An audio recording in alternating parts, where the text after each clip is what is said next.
What's up, YouTube? Your boy back once again with another sport topic. Before we start off, I want to give a special shout out and much love to my boy Ed Honcho out there at South Sports for having me on the other night. Appreciate it, bro. We had a good live stream. Appreciate everybody that checked it out, everybody who watched my videos now because of that.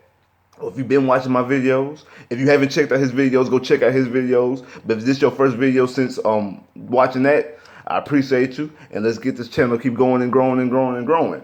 But today, I've been sitting here for the past couple of days after I did the live stream, trying to figure out what I'm gonna do my next video on because it's the off season, it's kind of slow. Ain't no real big news been happening. But shout out to Gregory Joseph for actually giving me some content because I told you I was going to shout you out because you gave me content for this video because he had a statement on the message board on Facebook for the Texans page. It brought some key points about the Texans' past couple off seasons and the outlook and the mistakes that they have and did not make, or the mistakes that they made and things that they could do better. And some of the stuff he said I agree with, but some of the stuff I don't agree with. So I'm gonna start with the first thing he said, which is probably the first thing probably the main thing I don't agree with. He was talking about AJ Bouye, about the Texans offer AJ Bouye, and it's really AJ Bouye's reason, his decision not to leave because of the salary cap. Because at that time we still had quarterback 17, we haven't traded him off to Cleveland, and we had to get Hopkins and all that type of stuff. So the salary cap space wasn't there. This is where I disagree with you at, because they could have franchise tagged them. Not only that, Rick Smith said out of his own mouth that the trade between them and Cleveland for number 17, the talk started during the NFL Combine back in February of last year. That was a good 3 weeks before free agency and 2 weeks before the deadline of the franchise tag. They could have franchise tagged AJ, and if the deal would have fell through, they couldn't move Brock, whatever, whoop. They could just took off the franchise tag if they couldn't have come to an agreement with AJ. Like, they could franchise him. When you franchise him, can't nobody else talk to him. I mean, it's just you and him. They don't have to play under that tag because they have, I think, until July to officially play under the tag or not. So you had all the way until July to either sign to a longer deal or just be like, nah, because that's what the Panthers did with Josh Norman. They franchise tagged Josh Norman. They couldn't have come with an agreement, and then they took out the franchise tag, and he ended up going to end up signing to Washington. That's what you could have done. That's exactly what you could have done. Because if you would have did that, he wouldn't be a Jaguar. Even if you didn't re-sign him, I think you would have re-signed. I think he would have went ahead and re-signed. Or if the trade would have went through, you could have kept him on the franchise tag, and you would, I guess, been paying him $16 million. You didn't sign him a free agent, so you had the salary cap space after the Brock trade to pay him $16 million. And the way the secondary played, and the way he played this past year, being a Pro Bowler, I think second team All Pro, yeah, that would have been worth that $16 million cap hit. Yeah, it would have been worth it. And who knows, maybe you could have won. Maybe AJ on the field could have stopped that Seattle game. Could have stopped that Patriot game. Maybe you have 2 more wins. Maybe you not drafting. Well, not drafting. Maybe your pick is a higher pick or a lower pick rather. Who knows what could have happened?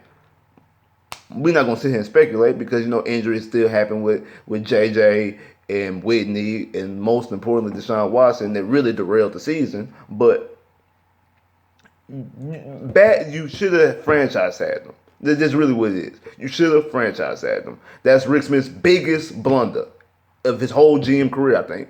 Because I don't blame the Ed Reed thing on him, because I think that was more Bob McNair than Rick Smith. And then the giving Matt Schaub that contract extension, I think that was more Kubiak than Rick Smith. So it's a full Rick Smith thing. I think it's letting AJ go. I don't blame him for Brock because you were able to get out of the Brock deal out 1 year. Like I said, everybody made a whole big deal over this $75 million that we gave Brock. And like I said from the jump, that contract was never a $75 million contract. It was a 2-year contract worth $34 million. Because after 2 years, if he was a Hall of Fame caliber quarterback, if he was the best quarterback in the NFL at that time, they would took that contract, they would ripped it up, and they would gave him another one.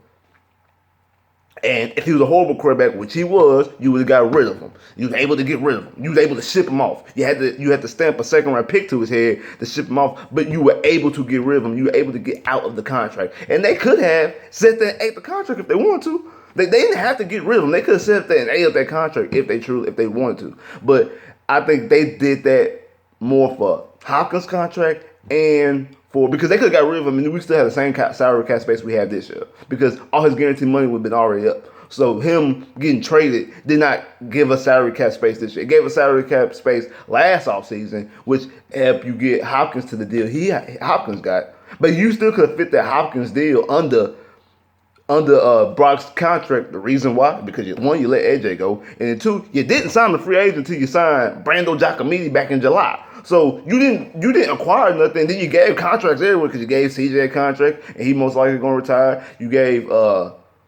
Andre Hall a contract. You gave Jay Prost a contract. Like they were giving out extensions. That's really what they did. That Osweiler money that they was able to trade away, they didn't really do nothing with it but give out extensions. But you couldn't franchise tag AJ. And that's the reason why AJ left. AJ said out of his own mouth that once the franchise tag deadline came and went, he knew he wasn't going to be a Texan no more. He knew he wasn't going to be a Texan no more. Because he felt that they didn't want him. Because if you want him that bad, you would franchise tag him. You would not allow nobody else to come and talk to him. Unless you out here just throwing out buku's money that he couldn't turn down. But the contract that they were offering was a fair contract. And since he's trying to get his money. His agent is trying to get his client the best deal possible. He's trying to get him the most money he can get. And if AJ was like, yeah, give me some more money. And the teams realized this, hey, we don't need to play with this dude. Let's franchise tag him. And let's see if we can shelter talks only around us. It's only us and him. Jacksonville and Tennessee, because that's really where I thought he was going to go, because Tennessee had the money. Jacksonville, Tennessee, New England, they ain't giving out no money, but I'm just using them as examples. Dallas, just all other teams can give out money now. But if I block all that out by franchising tag you can't do nothing. Now about the Brock Osweiler's contract. Saying that at the time it was a right move. The money wasn't right, but at the time it was the right move. It was the best option because he was the best free agent quarterback in that free agent class, which shows you the free agency quarterback thing. I think the Texans were drafting 21 or 22, and at that time, you knew you weren't gonna get Wentz, you knew you weren't gonna get Goff. Paxton Lynch was an option, and Paxton Lynch actually came to your spot. You could have drafted Paxton Lynch if you were staying packed, but I'm of the mindset of always drafting a quarterback and build your guy through the draft instead of trying to get somebody else from another team, because if a team truly wants somebody, they won't let them go. You see that with Cousins. Washington just showed you how much they think of Cousins by trading for Alex Smith. So teams should be worried about that. They choose Alex Smith, who is 33 or 32, over Kirk Cousins, who's had back-to-back or 3 consecutive 4,000-yard passing seasons. And then last year, he had no weapons. He ain't had no Pierre Garçon. He ain't had no Deshaun Jackson. He didn't have these receivers that he's been having. He doesn't have a ground game. And he's still able to pass for these yards. So there's a reason why they let him go. I don't know what the reason is, but there's a reason why. I don't know what it is, but there's a reason why. So that's why you got to be worried about getting quarterbacks via free agency. Everybody's not Peyton Manning, which it was just the injuries, and the team actually had the first overall pick, and the Andrew Luck factor coming in. There's a lot of different scenarios breaking in with that one. That's the reason why the Peyton Manning situation is completely different than years past, and that's why normally franchise quarterbacks don't hit free agency. Like I say, Drew Brees, the same thing. Because they had Phillip Rivers. Those things normally don't typically happen. Teams normally, if they end up having 2 quarterbacks, they normally franchise one to try to trade him away because they don't want to let him just walk and let him walk away for nothing. Try to get something out of it. But also, again, Drew Brees had the shoulder injury coming out of San Diego at that time too, so people didn't believe him that much. That's the reason why he is a Saint and not a Dolphin. because the Dolphins really want him, but they didn't trust his shoulder, and New Orleans got a Super Bowl out of it. So that's really with that one. The next thing he talked about and touched upon was he didn't give excuse about the injuries. There's no reason for them to only win 4 games, and it's not It's not just how many injuries. It's who was injured. Your best player on offense.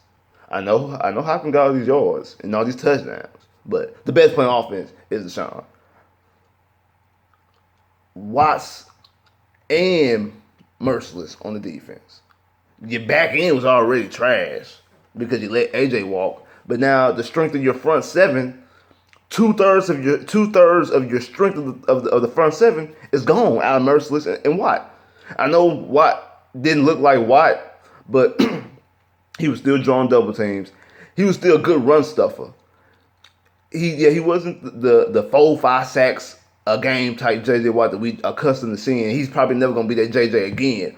But him being on the field just to draw the attention helps Clowney, helps Merciless. And I think that Merciless was the biggest loss because without JJ, you were the number 1 defense back in 2016 because you had Merciless coming off the other side. So it's the combination of who was injured, not to mention the multiple of injuries. And also, too, that you didn't go after Colin Kaepernick to help this offense out.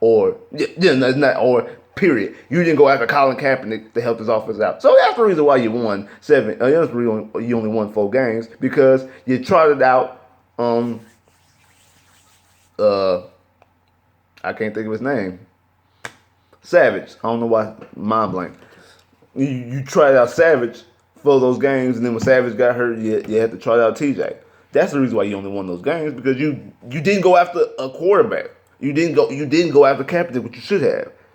So I can't blame Bill O'Brien for that. Now you can say your injuries don't matter. Hey, other teams are dealing with injuries, but they're not dealing with the same type of injury. And I don't hate to be that fan like, oh, we were hurt, so that's it. Yeah. You come out there, you're still supposed to play, supposed to win games, and they were in the games. They were in the games. They were in the Tennessee game. They were in the Baltimore game. They were in the San Francisco game. I mean, outside of the Jacksonville game and the Christmas game, they weren't in those games. They was in the Colt game. They were in I know the Ram game ended up being a blowout, but for the first half, they was in that game. They actually had the lead. Until Savage had 2 fumbles and 2 picks and got them 3 points. You had the lead. You had the lead so good that they had to run a fake punt and still didn't convert. You had them that mind shook that they had to run a fake punt. This is the number 1 scoring offense in the NFL, and they run a fake punt to try to get past a Watt, a Watson, a Merciless less team. Come on now. I'm not saying that we were better than them. I'm just saying we were in those games. And if you would have had somebody better pulling the trigger, like a Kaepernick, you might have won those games, or those games would have been even more competitive. At the very least, they've been even more competitive. That's all I'm really, truly trying to say. And now Dwayne Brown, I've always been saying that Dwayne Brown, his main thing was to get out of Houston. He was on Arian Foster's podcast the other day, and he said that he actually wanted a contract extension last year. At this time last year, he came to the Texans and wanted to restructure his contract. And that's really the main reason of the holdout. The holdout intention wasn't to leave Houston. He preferred to end his career in the city.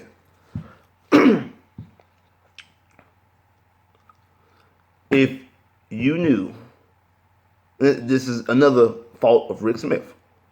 If you knew that he wanted a contract extension and that he was going to hold out, you should have traded him then and got something for him then. Who knows? You might have a 1st or 2nd round pick right now. Maybe that's the reason why you're no longer the GM. I know. Maybe that might be one of the reasons why Bill O'Brien has a rip between. It was a reported rip between him and Rick Smith because some of these things don't make sense. They really don't. If you knew that he wanted a new contract and you knew you weren't gonna give him a contract and you knew he was gonna hold out, you could have been got rid of him. You could have been traded him. You could trade him last offseason at this time, last offseason, and got a first or second round pick. Maybe not first pick, but get a second or third round pick, whatever the case may be. And maybe that could have been what you used the package to get Deshaun. Or maybe that what you could use the package to send Osweiler out of Houston. And you might have at the very least, a second round pick this coming up draft. That way you're not all dependent on via free agency and have to spend money. Because like I said on Saw Sports, when you build your team through free agency, two things. One, you're robbing Peter to play Paul because you're pushing money down the line, and you're gonna eventually put your team in cap hell in the future. And then two, you're paying for older people. You're paying for people who are at the very least 4 to 5 year veterans, which means your window of opportunity is shrinking and shrinking and shrinking because you're playing with older guys. But those are the things that you're doing because you didn't make smarter decisions in the offseason. So hopefully Brian Gaines can make smarter decisions going forward and be a better GM, make smarter decisions. If a guy wants a contract extension and you know that you're not going to extend his contract, and you know he's going to be an unhappy person and he's going to sit out, and you're able to move him to get something back, do that. Do it. I'm not telling you to give him the contract. That's not what I'm saying. I'm saying if you can move him as soon as you can to get what you're supposed to get back, instead of pushing it down the line, and then okay, now we gotta accept this because we gotta accept this because like Garoppolo just got what 139 million, 90 guaranteed, and they got him for a second round pick. New England could have got first pick out of Garoppolo. They could have got first. They could have got the 12th pick that we used to get Watson. They could have gave that to Cleveland and got that 12th pick. I guarantee you that. But that was more of Belichick not wanting to trade and more Robert Kraft wanting to keep Tom Brady, and that's a whole nother conversation for a whole nother time. And we not Patriot fans. If you watching, most people watching the channel ain't Patriot fans anyway, so it really don't matter. But I'm just saying when you keep pushing stuff down the line, you get less and less and less and less. You minimizing the value. That's why they tell people who are in basketball, if you project to be a lottery pick, go out. If you project to be a top 10 player in the NFL, go out. You project to be a first round pick, go out. Don't wait and be like Matt Barkley and be a third round pick. Or be like Matt Leinart, who went from being the 4th number 1 overall pick to I think the 12th pick. You don't do that. Don't hurt your draft stock. Don't hurt your trade stock. That's all I'm saying. Like, share, subscribe if you haven't. Comment below if you haven't. Click that bell to get more videos. I holla.